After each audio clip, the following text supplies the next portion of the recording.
نحمدہ ونصلی علی رسولہ الکریم اما بعد فاعوذ باللہ من الشیطان الرجیم۔ وہی معلومات عامہ کا سلسلہ لے کر ہم حاضر ہوئے ہیں آپ کی خدمت میں۔ وہ چیزیں جن کی ابتدا حضرت امیر معاویہ رضی اللہ تعالیٰ عنہ سے ہوئی وہ کون کون سی ہیں؟ تو جن چیزوں کا آغاز اور ابتدا حضرت امیر معاویہ رضی اللہ تعالیٰ عنہ سے ہوئی اس کا ذکر کرتے ہیں۔ سب سے پہلے اذان کے لیے مینار حضرت امیر معاویہ رضی اللہ تعالیٰ عنہ نے بنوایا۔ سب سے پہلے حج تمتع سے منع حضرت امیر معاویہ رضی اللہ تعالیٰ عنہ نے کیا۔ اسلام میں سب سے پہلے اذان پڑھنے والے کون تھے؟ تو حضرت بلال سب سے پہلے وہ مؤذن ہیں حضور اکرم صلی اللہ علیہ وسلم کے دربار رسالت میں جن سے اذان کہلوائی گئی۔ سب سے پہلے کعبے کا غلاف کس نے چڑھایا؟ تو سب سے پہلے خانہ کعبہ پر غلاف بھی حضرت سب سے پہلے خانہ کعبہ پر غلاف حضرت اسعد حمیری نے چڑھایا۔ اسی لیے حضرت نے فرمایا کہ اسعد حمیری کو کوئی گالی مت دو، اس لیے اس نے سب سے پہلے کعبہ پر غلاف ڈالا تھا۔ مسجد نبی میں سب سے پہلے چراغ کس نے روشن کیا؟ وہ صحابی کون تھے؟ تو مسجد نبی میں سب سے پہلے چراغ روشن کرنے والے حضرت تمیم داری ہیں۔ ابن ماجہ کی یہ حدیث میں آتا ہے۔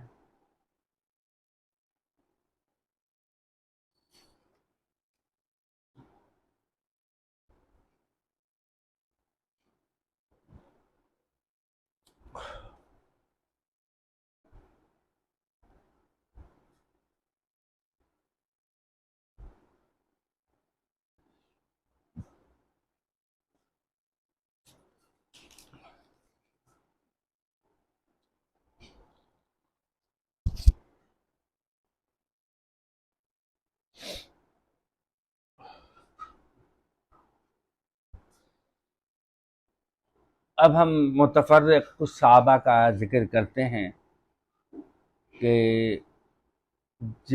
جن کے جو اعزازات اور القاب وغیرہ ہیں۔ ویسے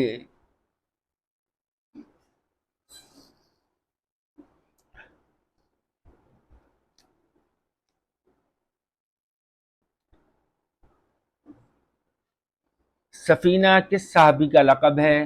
یہ لقب کس نے رکھا اور کس وجہ سے رکھا؟ ایک مرتبہ حضور اکرم صلی اللہ علیہ وسلم غزوے میں تشریف لے جا رہے تھے۔ ایک صحابی تھک گئے تھے، سامان کا بوجھ ہونے کی وجہ سے اور بھی زیادہ تھکن محسوس ہو رہی تھی۔ حضرت سفینہ نے اس ساتھی کا سامان اپنے اوپر لاد لیا۔ اس وقت حضور صلی اللہ علیہ وسلم نے ان کو یہ لقب دیا کیونکہ سفینہ کشتی کو کہتے ہیں اور آپ نے سارا سامان اپنے اوپر لاد لیا تو آپ نے اعزازاً حضرت سفینہ رضی اللہ تعالیٰ کو سفینہ کہا۔ سفینہ کا اصل نام کیا تھا؟ یہ جو صحابی تھے حضرت سفینہ رضی اللہ تعالیٰ عنہ، ان کا اصل نام کیا تھا؟ تو ان کا نام چار اقوال آتے ہیں ان کے نام کے بارے میں۔ بعض کا کہنا ہے کہ رومان تھا، بعض کا کہنا ہے تہمان تھا، بعض نے مہران بتایا اور بعض نے عمیر بتایا۔ اور یہاں میں ایک بات اور عرض کرتا چلوں کہ جب ہم یہ کہتے ہیں کہ بعض نے یوں کہا اور بعض کا یہ قول ہے، بعض نے فلاں بات کہی، تو اس سے مراد کوئی ایرا غیرہ نہیں ہوتا، اس سے مراد محققین ہوتے ہیں، یعنی وہ بعض میں بڑے بڑے صحابہ کا قول ہوتا ہے، وہ بعض سے مراد فقہا، محدثین، متکلمین، مفسرین، بڑے بڑے علماء جو اوسع بالعلم درجے کے ہیں وہ مراد ہوتے ہیں۔ کوئی یہ نہ سمجھے کہ کہیں بعض سے مراد بس کوئی ایسے ہی لوگ ہیں۔ اب بات یہ کہ سب کا نام لینا، سب کا ذکر کرنا، ایک ایک کا حوالہ پیش کرنا، یہ بہت مشکل ہوتا ہے۔ میں بھی حوالے آپ کو بہت تھوڑے دیتا ہوں۔ حضرت ہاشم یعنی حضرت محمد صلی اللہ علیہ وسلم کے پردادا کا کیا نام تھا اور ہاشم کیوں نام پڑا؟ حضرت ہاشم کا اصل نام عمرو الغلا تھا۔ علا بوجہ علو شان کے کہتے ہیں۔ ہاشم نام اس وجہ سے پڑا کہ ایک مرتبہ عرب میں شدید قحط پڑا، حتیٰ کہ لوگ بھوکے مرنے لگے۔ جناب ہاشم سے ان کی تکلیف دیکھی نہ گئی، اپنا ذاتی مال و دولت لے کر ملک شام گئے اور وہاں سے آٹے اور روٹیوں کا بہت سارا ذخیرہ خرید کر اونٹوں پر لاد کر لائے، اور جب آپ لاد کر مکہ آئے تو بہت سے اونٹوں کو ذبح کر کے گوشت کا شوربہ بنایا، پھر شوربے میں روٹی چور کر سرید بنا کر لوگوں کو کھلایا۔ تمام لوگوں نے خوب سیر ہو کر کھایا۔ اس وقت سے یہ ہاشم کے لقب سے جانے جانے لگے، کیونکہ ہاشم کے معنی توڑنے کے ہیں۔ انہوں نے بھی روٹی توڑ کر سالن میں بھگو کر لوگوں کو کھلائی تھی، اس وجہ سے ہاشم یعنی توڑنے والا کے لقب سے مشہور ہوئے۔ حضرت ہاشم کے بیٹے عبد المطلب یعنی آپ کے دادا کا اصل نام کیا تھا؟ عبد المطلب نام کس وجہ سے پڑا؟ حضرت عبد المطلب کا اصل نام شبیہۃ الحمد ہے، اس لیے کہ جب یہ پیدا ہوئے تو ان کے سر کے بال سفید تھے، اس وجہ سے شبیہۃ الحمد کے نام سے موسوم ہوئے، اور یہ ترکیبی نام اس لیے رکھا گیا تاکہ لوگ ان کے کرم و اخلاق کی تعریف کریں، کیونکہ شبیہ کے معنی بوڑھا اور حمد کے معنی تعریف کرنے کے ہیں۔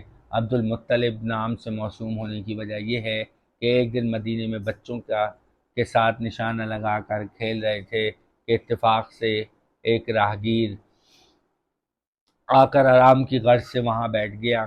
ان بچوں میں سے ایک بچے کا تیر نشانے پر جا لگا۔ اس راہگیر نے اس بچے کو شاباش دے کر کہا کہ بتا تیرا نام کیا ہے؟ تو بچے نے جواب دیا میرا نام شبیہۃ الحمد ہے۔ راہگیر نے کہا تیرا باپ کون ہے؟ تو بچے نے کہا کہ ہاشم بن عبد مناف ہے۔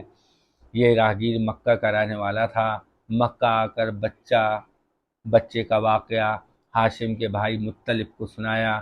مطلب فوراً اونٹنی پر سوار ہو کر شبیہۃ الحمد کو مدینے سے لے کر جب مکہ واپس آئے تو لوگوں نے کہا کہ ھذا عبد المطلب، یعنی یہ لڑکا مطلب کا غلام ہے۔